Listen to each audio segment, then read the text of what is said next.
back here in sunny South Florida, where we're having a little bit of soon-to-be scattered showers starting on tomorrow. It looks a little gray, but don't fret.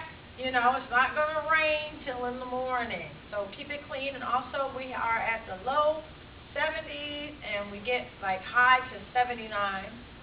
So we're getting hot down here. But don't take off your clothes. Keep them on. Yes, it's spring break here in South Florida. Yeah. And most of the college students are coming in, so we're extremely happy about the weather and all that's going on. But we just want to say to our YouTube fans and our live streamers and our Facebookers, we miss you so much, and we're sorry about the sabbatical. But in our absence, we were losing loved ones, and we had all of these fires and all of these emergencies. So, but thank you for your patience. Yes. Thank you for your emails asking where we are. Thank you, Tammy, for all of your comments. We're so happy that you're looking for us. That makes us want to work harder to be here. So thank you, thank you, thank you. We appreciate you.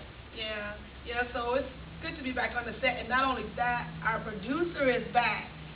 As you know, the last time when we were here, we told you that she was in the hospital. And boy, did we miss her. Yes. You never Woo, miss. that was a big ordeal that day. You just don't know how we miss her. We're so happy that she's back. Welcome back, Patrice. And with us, and we don't have to struggle. The set is beautiful. Everything is going well, so we're happy. Yes, we are. We just want to say we miss you guys. Yes, we do. And we just thank you so much for just being faithful watchers, faithful Twitters, faithful YouTubers. And yes, my Facebook is down. Everybody's been like, what's going on with your Facebook? You're not on Facebook.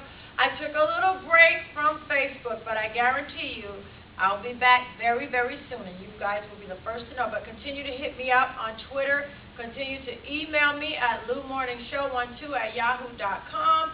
Continue to definitely reach me on the YouTube at TheLucretia32. And, you know, just continue with that. And don't worry, I'll be back on Facebook very soon. Yes, because all our live streamings you can find on TheLucretia32.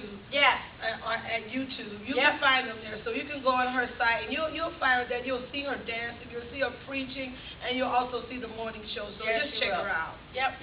Yeah, so we're happy, and there's so much going on in the state of Florida. So much we want to talk about. I know we talked about marriages for a long period of time, and everyone was happy. On yesterday, I reposted our stream before the last stream, and a young lady said that she was so happy that we talked about abuse in the relationship. So kudos to you, LaShonda, the real LaShonda, something like that her name is. But kudos to you, and thank you for your comment, for telling us to keep it real, and more people need to see it. So, but this week we want to talk about teen violence and all the bullying and all the murders that have been taking place with our teenagers. Not only that, the suicide that has been taking place in our young people. Most recently, we've had so many incidents in the state of Florida. Most recently, a young man from Deerfield High School took it upon himself to go to Deerfield Beach Middle School, and he stomped a young lady almost to the point of death. And the last I heard, they were prepared to take her off of life support to see if she could live on her own, could survive on her own. And it's so sad that it was all because of a text message. All of this was about a text message because she said something about his brother that had committed suicide, and he was up under so much duress, he felt the need to go and stomp the life out of her. I just want to say to all the teenagers, when you see someone fighting, I know sometimes it's good to take the high road, but if you see someone at the point of death, and maybe it's not your business, but please intervene. Don't allow a child to be murdered. Don't allow a child to be beaten almost to death, and just because it's not your business, you just walk right on by, or you take your video camera and you record, because what's happening here is that the teenagers have gone to the point, not just physical fighting, they're going to the point where they kill each other. So we just need some of you just to step in and intervene. I remember there was a story in the local news not too long ago where a young lady was being bullied by a bunch of girls. And this was at Miami Jackson High. And the young lady was so afraid to go to school. Can you imagine being afraid to go to school? You know, she was so afraid to go to school that she would avoid going to school.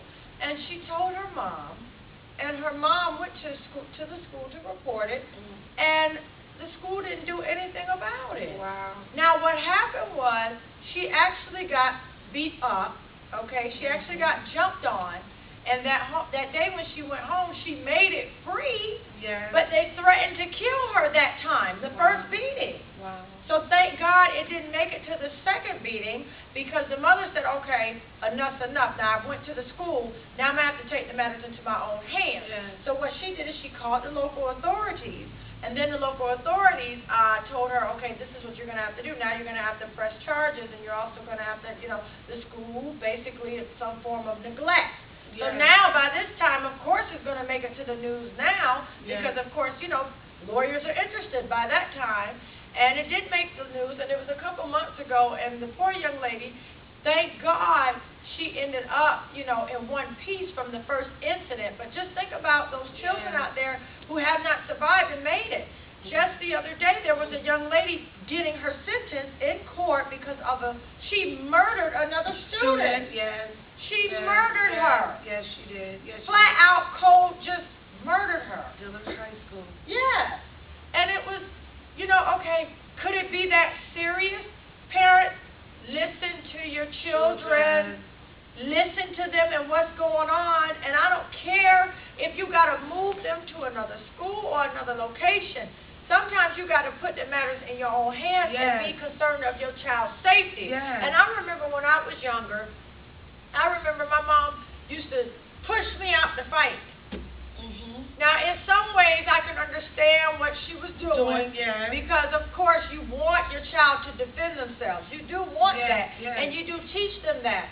But, you know, sometimes it gets to a point to where you don't want them to be jumped on or brutalized, because these kids are taking it to the third degree. Yes, they are. They are taking it to just straight up murder, death, and kill. That's it. Nothing else. All these hate crimes that are being committed in schools today because of these reasons: jealousy, envy, you know. And then we're going to discuss also the homosexual activity that's going on. Because a lot of it is coinciding with the bullying as well. You know, and it's sad because I'm seeing these kids throw their life away on this stuff, and then the poor kids are brutalized for the rest of their lives, and then they have to fight with depression. They have to fight with anger. They have to fight with hurt. They have to fight with pain, rejection. They have to fight with all these things because they were bullied all their lives in school. So parents, we need to stay tuned and listen to our kids. And if they don't want to fight, don't make them fight. You know, that's another thing. We don't have to fight. That's right. Jesus taught us to turn the other cheek. It doesn't have to always be that way. Not saying that you should let someone walk all over you, but it's okay to turn the other way. It's okay to go say, I need help. It's 7 girls around that corner over there, and they want to beat me up. That's okay. Don't hold that in, and don't think that you're soft because you're telling your parent or you're telling, you know, a higher authority. Because you telling and opening up your mouth may save your life. Also, parents, you listening to your kids and taking that extra care and step to maybe perhaps moving your child to another region, that could be saving your child's life. So you got to think about these things, because for every action there's a reaction. And the bullying is on such a level that I have the privilege of overseeing grants for Sun Sentinel, and bullying was one of the grants that I had a chance of overseeing. I didn't know that it was so major. But bullying is very major. This young lady was being bullied every day. This week, every day, she went home and she hung herself. And now the mother has to deal with burying her 15-year-old child. We'll be right back.